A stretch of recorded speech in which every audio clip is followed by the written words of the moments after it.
Hello, I'm Melanie Storie, and today I'm in Northeast Tennessee at Bluff City. During the Civil War, this area was called Union because of the Union Depot Bridge. Now, the railroad was very important to the Confederacy. It ran the length of the great East Tennessee Valley. We have the East Tennessee in Georgia, and then the East Tennessee in Virginia. And so Unionists in November of 1861 staged an uprising here. You see behind me the Holston River, along with what's left of the Union Depot Bridge. But this place is very important. A lot of people don't know the historical significance of this. And so it serves as a really good example of how local history can help us understand the broader aspects of the Civil War and how it affected Southern Appalachia in particular.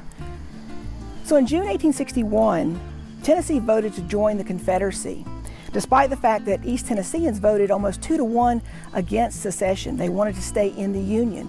So they weren't very happy with the fact that their state had seceded. To add insult to injury, the legislature in Nashville turned down their request to become a separate state. So East Tennesseans were in a bad situation at this point. Many of them left their homes because they didn't want to live under Confederate occupation.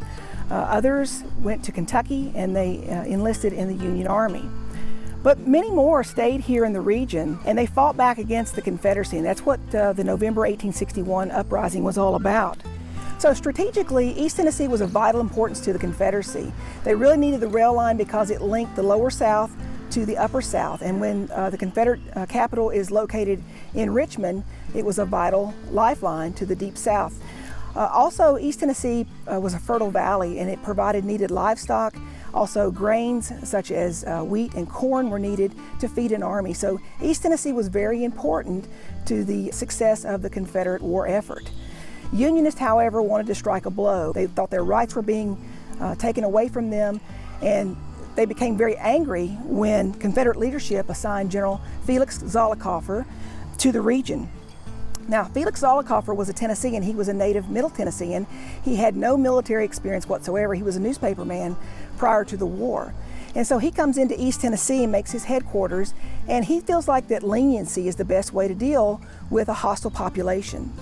And despite these promises of peace and leniency, Unionists began meeting secretly to launch a plan to strike against the Confederacy. During the summer of 1861, Presbyterian minister William Blount Carter, who was also a very fierce Unionist, decided he was going to take action into his own hands. He was able to secure passage through enemy lines into Kentucky. He gave some speeches in the North trying to let people know what's happening to East Tennessee, and he gradually made his way to Washington, D.C. He had a plan that he wanted to present to Abraham Lincoln, a plan that would liberate the people in East Tennessee. So in September 1861, Lincoln, along with Secretary of War Simon Cameron and Major General George B. McClellan, met with Carter to discuss the situation in East Tennessee. And it's during this meeting that Carter presents a plan. He targeted 9 key railroad bridges along the East Tennessee and Georgia, East Tennessee and Virginia rail lines to be burned all at the same time. It's a 270-mile area extending from Chattanooga all the way up to Bristol. Lincoln approves of this plan, and he appropriates $2,500 to William Carter. Carter immediately heads back to East Tennessee to begin assembling the men who would be mustered into service in a secret service known as the East Tennessee Bridge Burners. It was a very highly clandestine plan. Not many people knew about it. They knew they had to keep it very quiet. After the bridges were burned, it was vital that the Federal Army be there to support the Unionists. Otherwise, the uprising was going to fall apart. So on the night of November the 8th, 1861, the attack began. Some of the bridges were more heavily guarded than others. Some of the more expensive bridges, such as the one at Bridgeport, Alabama, had many guards around it. But here at Union Depot Bridge, there were only 2 men, 2 Confederates, who were assigned to guard this bridge. Daniel Stouffer, who was Andrew Johnson's son-in-law, was assigned the task to gather the men to come and burn this bridge. And so he was able to muster 25 men into service for the Union Army to burn the bridge. Now, one of the men who came here to burn this bridge was just a teenager. His name was John Birchfield. He was just 16 years old, and it really wasn't part of the plan to have him along. He was a young man in Elizabethton, just a few miles away from here, and he apprenticed for the local blacksmith, J.J. Edens. But he became very curious when he spied a meeting occurring amongst the leaders of the town. He's very curious about this, so he listens and he discovers he doesn't hear all the plan, but he knows something's up, especially when William Gorley comes to him later that day and asks him to have some horses ready for him for that evening. So John Birchfield readies the horses, and he gets one ready for himself, and so he goes along with the men to Union in order to burn the bridge. Birchfield remembered that William Gorley said something very ominous to them, something that he remembered all of his life. Gorley tells the group that's gathered, he says, quote, "Boys, we have a dangerous job on hand tonight. It'll be the death of any of us should we be captured." Birchfield says they rode all the way from Elizabethton to Union in total silence, each man thinking about the task ahead of them. Once they arrived here, it takes them just a few minutes to assemble and complete their tasks. They have turpentine. Remember, the bridge is wooden, so they have turpentine, they have pine knots, and they have straw. It doesn't take but just a few minutes before the bridge is fired and it's totally engulfed and destroyed. And you can see the pillars behind me here. This is the only thing that's left of the Union Depot Bridge. After the men had burned the bridge, they rode back again in silence to Elizabethton. They went to their respective homes and they went to bed.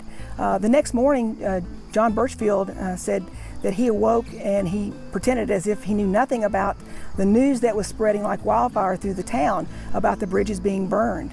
Out of the 9 key railroad bridges that were targeted, only 5 were able to be destroyed. But this was enough to cripple, for a time, the Confederate forces. Now, both sides began waiting for a federal invasion. The Confederate forces realized that there's probably going to be an invasion coming, and the Unionists were ready for the invasion to arrive from Kentucky. Unbeknownst to them, though, the day before, General Thomas's commanding officer, William Tecumseh Sherman, had changed his mind. And he did it so late that word wasn't able to be passed to William Carter to call off the operation. Thomas had moved his men to take up a position along the Kentucky-Tennessee border. Sherman gets cold feet, and so he sends word to Thomas to pull his men back. And he says to Thomas, he knows that the invasion into East Tennessee is vital, but, quote, he didn't believe they had the force in order to carry it out. So this is a problem. Unionists have put their lives on the line, they've destroyed the bridges, and now they're waiting for the Federal Army that's not ever going to come. So in the days following the bridge burning, Sherman was replaced by General Don Carlos Buell. And Buell, despite several telegrams from President Lincoln, refused to move his men into East Tennessee.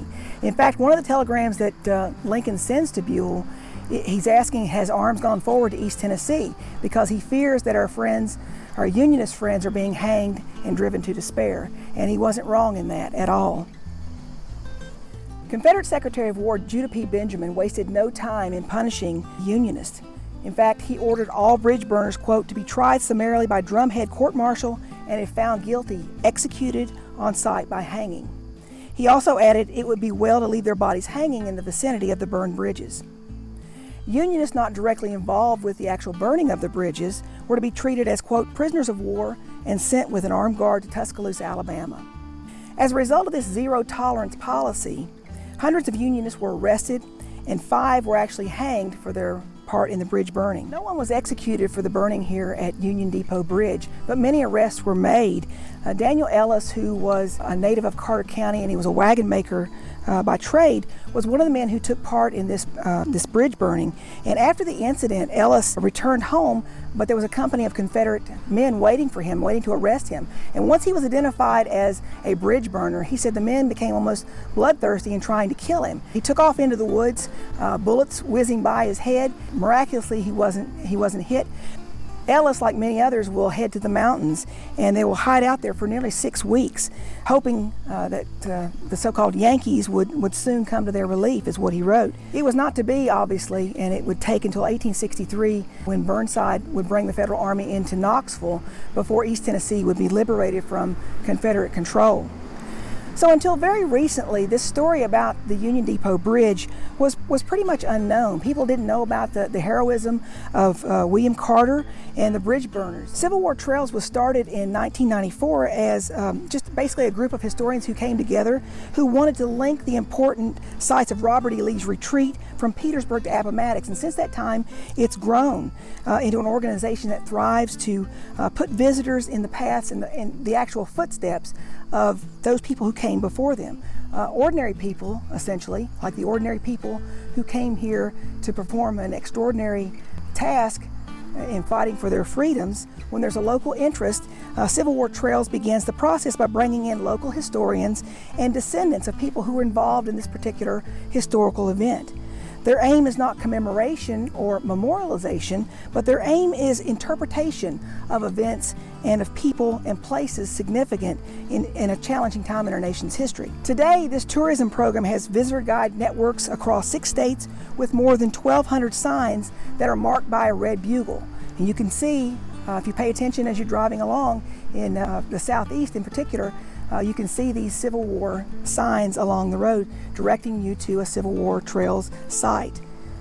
The historical signs are visitor friendly, meaning that they avoid using lots of detailed troop movement. They seek to engage visitors through an interesting human story, historic photographs, and an engaging description of the event. The signs guide visitors through the historic site, but they also offer a chance for visitors and residents to explore the community surrounding it. The executive director for Civil War Trails is Drew Gruber, and he comments that people, quote, come for the history and they stay for the local experience. The trail offers a way for people to explore not only the local history, but also gives visitors a chance to see the wide amenities that are offered by nearby communities. Civil War Trails emphasizes that, quote, these places, sites, and stories cannot be accessed remotely, felt digitally, or read in a book. They must be experienced. And that's what they set out to do. It's history from the grassroots level.